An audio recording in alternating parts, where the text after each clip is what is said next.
So to anyone who's been on my channel before, we've not very often talked about it, but we covered it way back in 2016.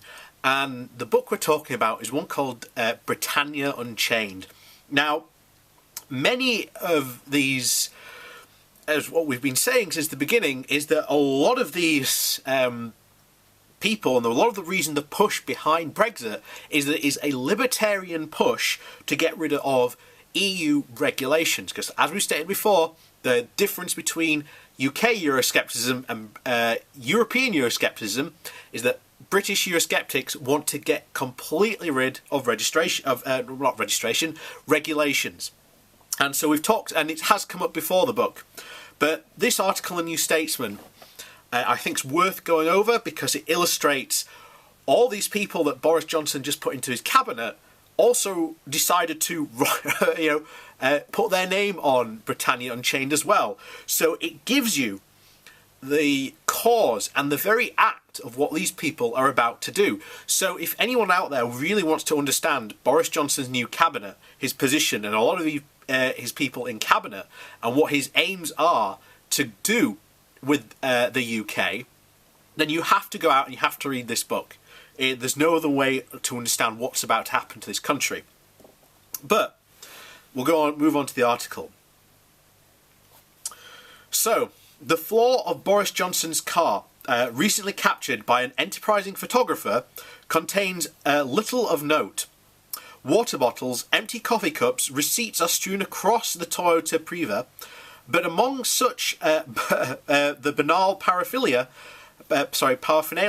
lies a copy of Britannia Unchained, a free market tract co-authored in 2012 by 5 recently elected Conservative MPs. Kurzai Katwing, I think that's how you say it, Priti Patel, Dominic Raab, Chris Skidmore and Liz Truss. The 152-page book extoliates the UK's bloc state, high taxes and excessive regulation, and most moderately defined British workers as, quote, among the worst idlers in the world. We work among the lowest hours, we retire early, and our productivity is poor. Whereas Indian children aspire to be doctors or businessmen, the British are more interested in football or pop music. The UK, it declared, should stop indulging the irrelevant debates about sharing the pie between manufacturing and services, and the North and the South, women and men. So this whole thing that about Boris Johnson splitting the pie recently, about investing in the North, is nothing more than pretty words. Because as we've just said there in the book, that he has 5 core people in his cabinet, that this is an irrelevant debate about sharing the pie between North and South. Just, so remember that going forward. Though Britannia Unchained did not advocate EU withdrawal, it exemplified the spirit that would later animate Brexit. Rather than learning from Germany and the Nordic states, as Social Democrats advocated, it urged the UK to emulate Australia, Canada and Asia. It, quote, calls them tiger economies, Hong Kong, Singapore and South Korea as well. Whether or not Johnson has read the treatise, its influence on the new cabinet is marked. 2 of the co-authors, Patel and Raab, now hold 2 of the greatest offices of state, that of the Home Office and Foreign Office. Truss, perhaps, is the most passionate libertarian of the quintet. She has been promoted to Chief Secretary of the Treasury to International Trade Secretary, whilst Kettering has been named Business Minister and will attend Cabinet, leaving only Skidmore absent from the top table. The new Chancellor, Sajid Javid, is not one of Britannia's Unchained authors, but has often echoed its turbo-Thatcherite spirit. Indeed, his original ideological heroine was the late US philosopher Ayn Rand. and an ashamed advocate of greed is good.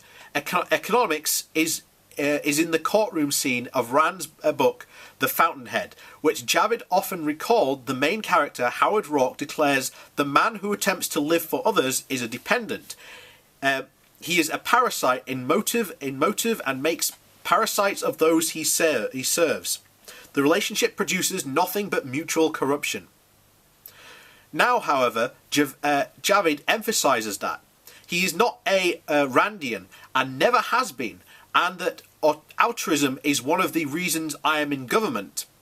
In common with other conservatives, he has largely abandoned austerity economics and has advocated borrowing $50 billion to invest in home building.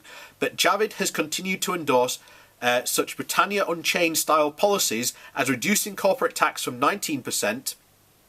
Currently, by the way, that is the lowest rate of corporate tax in the G20. So he wants to lower it from 19%, which is remember the lowest, to 12.5%, and abolishing the 45% rate of income tax.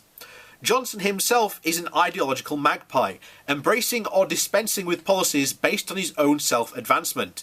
But he has long had a libertarian streak, one witnessed during his 2013 Margaret Thatcher lecture, when he declared that some measure of inequality is essential for the spirit of envy. That is, like greed, a valuable spur to economic activity. Most recently, at the first Conservative leadership hustings, Johnson made a Rand-esque boast. Can you think of anybody who stuck up for the bankers as much as I did?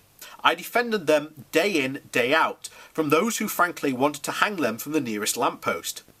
The Britannia Unchained cabinet contrasts with the approach pursued by Theresa May, who often denounced libertarianism and sought to rehabilitate the state as an economic actor.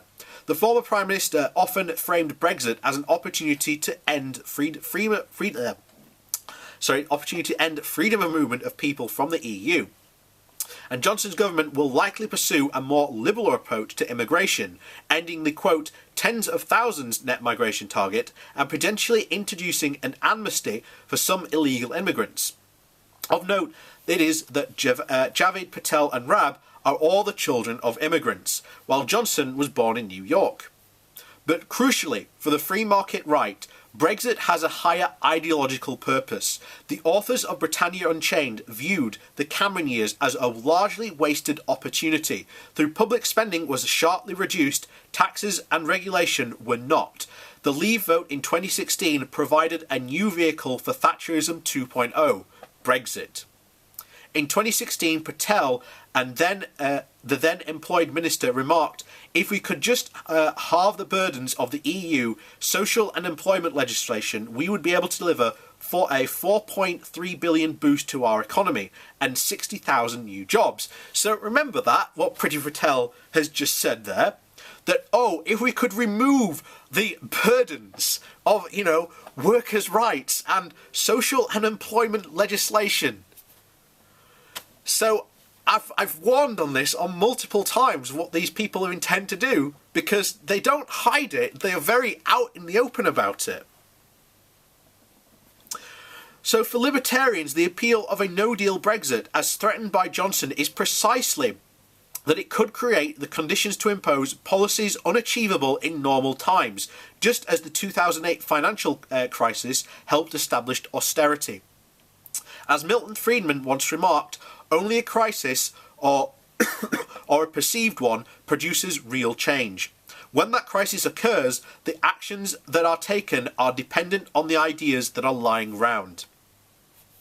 The dream of unchaining Britannia may yet collide with the reality of a withered parliamentary majority and a polarised electorate. But a book once dismissed as an eccentric manifesto increasingly resembles an eerie preview of Britain's future. I've said this before, to all these people who are championing Brexit, what you're about to lose is huge. And you just haven't either realised what they're about to do, but when they do, all I'm going to say is, we told you so, and we warned you. And that when we do have to fight to try and regain these rights, most notably by probably having to rejoin the EU, you'll have to fight with us on that. And you'll have to swallow your pride and accept you were wrong.